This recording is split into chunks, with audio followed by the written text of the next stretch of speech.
একটা কোশ্চেন হচ্ছে তোমাকে দ্রাব্যতা গুণফল দেয়া আছে কোনো একটা যৌগের, এবার ক্যাটায়নের ঘনমাত্রা বের করবা, অ্যানায়নের ঘনমাত্রা বের করবা, দুইটার আয়নিক গুণফল বের করবা, আয়নিক গুণফল বের করে এখন তুমি হিসাব করবা যে এটা অধক্ষেপ পড়বে নাকি পড়বে না।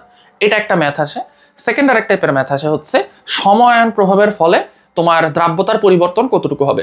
সো এটা যখন তোমরা টেস্ট পেপার করতে যাবো তখন দেখবা যে এইটাই সবচেয়ে বেশি আসে ম্যাথ। মানে এই চ্যাপ্টার থেকে যদি একটা কোশ্চেন আসে সিকিউতে, তাহলে গ নাম্বারে দিবে তোমাকে প্রথম টাইপের ম্যাথটা, ঘ নাম্বারে দিবে হচ্ছে সেকেন্ড টাইপের ম্যাথটা। এরপরে রাজশাহী বোর্ড বা কিছু কিছু বোর্ডে মাঝে মাঝে হচ্ছে এই যে মোলারিটি দিয়ে হচ্ছে দ্রাব্যতা বের করার কিছু সূত্র আছে এখানে, যে দ্রবের দ্রাব্যতা কত, সম্পৃক্ত দ্রবণের আয়তন কত, এগুলো দিয়ে হচ্ছে মাঝে মাঝে কিছু ম্যাথ আসে, বাট এটা এতটা ইম্পর্টেন্ট না। তাহলে আমরা মাত্র এখানে তিনটা ম্যাথ পাইলাম, একটা হচ্ছে আয়ন শনাক্তকরণ, একটা হচ্ছে আমাদের নারায়ণস্ত্রের বন্টন নীতি, আর একটা হচ্ছে আমাদের দ্রাব্যতা গুণফল এবং আয়নিক গুণফলের ম্যাথ। এরপরে আমরা চলে আসবো এক টানে হচ্ছে উপরের দিকে, এই আয়ার রশ্মি ফস্যি এগুলোর থেকে আমাদের কিচ্ছু কোশ্চেন তেমন আসে না। এটা থেকে মাঝে মাঝে হচ্ছে সিকিউতে আসে যে কিভাবে হচ্ছে জাল টাকা শনাক্তকরণ করা যায়, বাট এটা থিওরিটিক্যাল, আমি বলবো না যে এটা আনসার করতে, এটা কারণ এটাতে আনসার করলে খুব বেশি নাম্বার পাওয়ার পসিবিলিটি নাই। এবার আসো আমাদের নেক্সট যেটা, সেটা হচ্ছে আমাদের এই যে হাইড্রোজেন পরমাণুর বর্ণালী, এই যে হাইড্রোজেনের পারমাণবিক বর্ণালী, এটার জন্য ভাই এখানে অনেক কিছু লিখছে, এটার জন্য কিচ্ছু লাগে না, জাস্ট এই যে এইটা মুখস্থ করা লাগে, কোথা থেকে কোথায় আসলে কোন সিরিজ, আর এখান থেকে জাস্ট এই যে এই সূত্রটা মনে রাখা লাগে, 1/λ = RH into 1/n1 square minus 1/n2 square.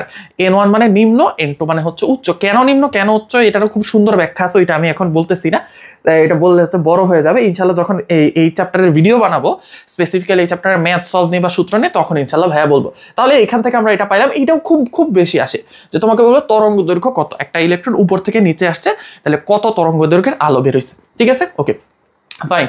এরপর আমরা চলে আসি এখানে, এই যে দেখো সব হচ্ছে এই একই সূত্র দিয়ে ম্যাথ করছে, সব একই সূত্র দিয়ে ম্যাথ করছে সব। এরপর আসো এই কোয়ান্টাম তত্ত্ব। কোয়ান্টাম তত্ত্বের একটাই সূত্র আছে, যে ছোটবেলা থেকে শিখে আসছো, সেটা কি? সেটা হচ্ছে এই যে E = H নিউ। ঠিক আছে, E = H নিউ, এটা প্রচুর আসে। ঠিক আছে, ওকে।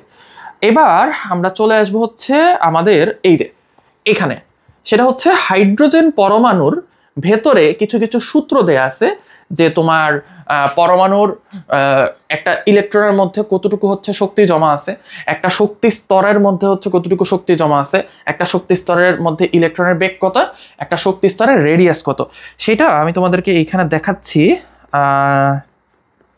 এই যে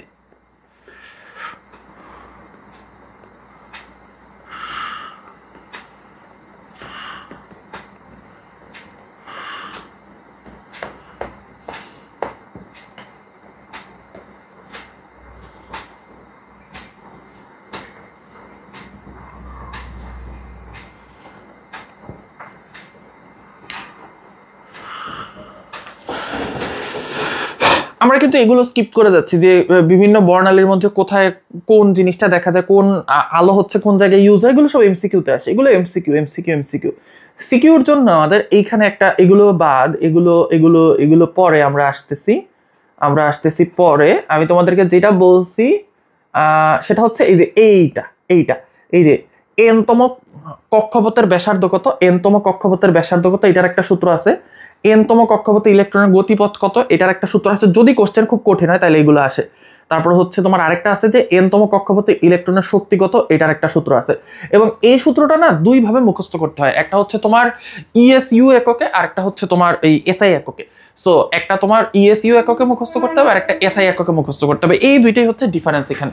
ঠিক আছে, সো এটা হচ্ছে এখান থেকে ইম্পর্টেন্স। এরপরে এই উপরের দিকে আমরা যত যাব, এগুলো এমসিকিউতে হচ্ছে এটা আসে, যে পরমাণুর গড় ভর কত, আইসোটোপের আপেক্ষিক পরিমাণ দিয়ে, এটা বেসিক্যালি তোমরা কিন্তু 19-এ শিখে আসছো, সো এটা এখানে এতটা ইম্পর্টেন্ট না। এগুলো সব এমসিকিউ। এরপরে এই উপর থেকে যখন আসবো আমরা, এই ছকটা হচ্ছে সবচেয়ে বেশি আসে, যে তোমার কোয়ান্টাম সংখ্যাগুলো তোমাকে একটা কোয়ান্টাম সংখ্যা দিয়ে দেবে, বলে দেবে যে ধরো 4 নাম্বার n = 4, তাহলে হচ্ছে বাকি কোয়ান্টাম সংখ্যাগুলো বের করে তোমাকে ইলেকট্রনের সংখ্যা বের করতে হবে। সেক্ষেত্রে এই যে এই ছকটা, এটা ভেরি মাচ ইম্পর্টেন্ট, এটা পরীক্ষায় কিন্তু আসে, মাস্ট এটা আসে। সো এটা তোমাকে জানতে হবে সিকিউর জন্য।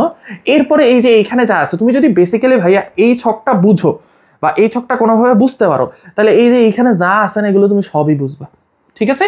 এবং এই যে এখানে যে ম্যাথগুলো দিচ্ছে না, এই ম্যাথগুলো দেখতে অনেক বিতিকিচ্ছিরে লাগতেছে, বাট তোমার যদি জাস্ট এই দুইটা সূত্র বা এই যে যেটা বললাম আর ভি এবং ই, এই তিনটা সূত্র মুখস্থ থাকে দুইভাবে দুইটা এককে, তাহলে এগুলো পানি ভাত লাগবে। এরপরে আসো উপরের দিকে, শ্রোডিঞ্জার, হাইজেনবার্গ, এসব ছাতা মাথা তোমার লাগবে না। তোমার এখানে এই যে ডি ব্রগলির তরঙ্গ সমীকরণ যেটা, এটা দিয়ে মাঝে মাঝে হচ্ছে ম্যাথ আসে, ঠিক আছে, গ নাম্বারে ম্যাথ আসে যদি কোশ্চেন বেশি সহজ করে। এরপর এই যে এগুলো সব হচ্ছে ওই যে আর ভিআরই, সব হচ্ছে আর ভিআরই। এরপরে এখান থেকে যে জিনিসটা লাগে সেটা হচ্ছে রাদারফোর্ডের পরমাণু মডেলে কি বলছে, বোরের পরমাণু মডেলে কি বলছে, রাদারফোর্ডের সীমাবদ্ধতা, বোরের সীমাবদ্ধতা, বাস এই চারটা জিনিস। সো এইগুলোই হচ্ছে বেসিক্যালি তোমার যে চ্যাপ্টার 2 আছে, এই চ্যাপ্টার 2 থেকে আসা সিকিউ। তাহলে আমি একটু আবার রিওয়াইন্ড করি, এবার শুরু থেকে যাই। হ্যাঁ, প্রথমে আসবে হচ্ছে রাদারফোর্ডের পরমাণু মডেলটা কি, কিভাবে হয়েছে, বোরের পরমাণু মডেলটাতে কি কি স্বীকার্য আছে আর কি ওইটাই। দেন হচ্ছে রাদারফোর্ডের সীমাবদ্ধতা, বোরের সীমাবদ্ধতা।